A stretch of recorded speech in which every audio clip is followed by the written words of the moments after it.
When I was growing up, there were a lot more farmers in the United States. Most people lived on a farm, or they had an uncle or a grandfather, somebody that was connected with agriculture, and that's not true today. Obviously, food is what composes our body and makes us healthy, and so I think it's important that we understand how food grows, where it comes from, and all the processes, and why eating certain things is healthy. This is not just a bean, it's the seed for the next generation. And so, Gerald Fry is the owner of Moore Fry Ranch, a family farming operation based in Lodi. These heirloom beans are one of their signature products, and soon they'll be dished up for students in the Lodi Unified School District, thanks to the efforts of Zenobia Barlow and the Center for Eco-Literacy.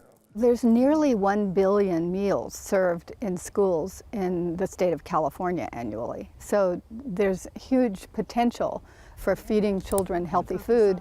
The center is working with 71 school districts in California to serve locally grown food 1 day a week, a campaign called California Thursdays. In San Diego, for example, I think they have at least 212 campuses, and they're serving antibiotic-free chili lime, drumsticks, and fresh vegetables. In Monterey, they have a Bay to Tray program, and so instead of kids eating pollock from Alaska, they're eating local Monterey-raised fish in fish tacos. In Oakland, they're serving a whole wheat pasta with kale and chorizo, and that kale is from Alba Organics. And here at Lodi High School, the heirloom beans grown by Moore Fry Ranch in Lodi are being turned into a hearty pasta fagioli dish. So with the beans, when they come to us like this, a raw product, and we have to soak them overnight. It's very important to soak them or the quality doesn't come out as good. So when we started California Thursdays and cooking from scratch, the kitchen staff were a little hesitant and unsure about what was going to be required to cook.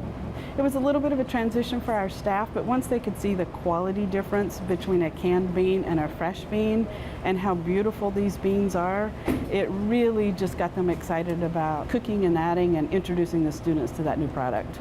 I think it's great. So many of our students don't get to eat the fresh food like this because they can't afford it. So I think it's wonderful that we can offer these products to the kids. Very good. I can't stop eating it. The Lodi Unified School District began the transition to fresher, more local food a few years ago. Along with the beans, they're now serving hot dogs made in Lodi and sloppy joes using California beef. They found the biggest hurdle was bringing back kitchen equipment that had been removed, as well as training the staff to cook from scratch.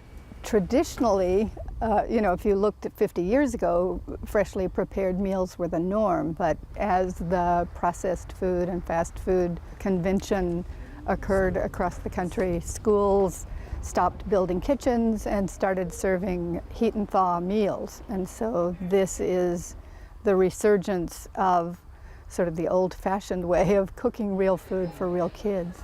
And real kids say they can taste the difference. Today I ate some bread with this wonderful soup. It had beans in it. It's really good, and it's very healthy for you. You know, they're like brown and stuff, so it has a good flavor, especially with all the spices, make it better. So all around, it's pretty good soup. Well, like in elementary school, we didn't really have this, and it was more bland, and then now it's not as bland, and it's more diverse. It's not just like hamburgers and pizza. It's like bean soup and sloppy joes. It wakes me up more. Like I was saying, like I used to, like a few years ago, I'd fall asleep in class all the time, and now like after lunch, I'm like awake and ready. It's probably a little bit better to like eat healthy. So, like hearing that things like come from like out of our backyard, like it could come from right out of our backyard. It's kind of cool to think about that. Lodi Unified also put in self-serve salad bars at all their schools, offering students fruits and veggies that are 85% California grown. We get our Arcadian mix or our salad mix from the Salinas Valley. We have strawberries that have been grown right here close to Watsonville. It is all sourced here that we can get during season. The fresh produce is not that much more expensive to bring it in local. The beans were on a pound per pound basis, but by the time I add in all the additional costs, it really isn't that much of a difference for us. Maybe a few cents on a meal, but it's well worth it. I like to know that the food that I eat is fresh and not come from a company and processed and just left in a can and shipped. I like to know that's fresh. Thank you. The 71 school districts in our network are examples of people who are innovating and making commitments to do this in large or small ways. My advice for other districts would be for them to start small if they're looking to introduce local foods or to be a partner within the California Thursdays initiative. And by doing that, they don't have to necessarily do the whole plate, but look at one item or a produce that they can bring in or a farm that's close by. They may not be able to do their entire district, but they can start it with one school and then expand from there and not be afraid of it, because the families, the students, your staff really connect with knowing where their food comes from.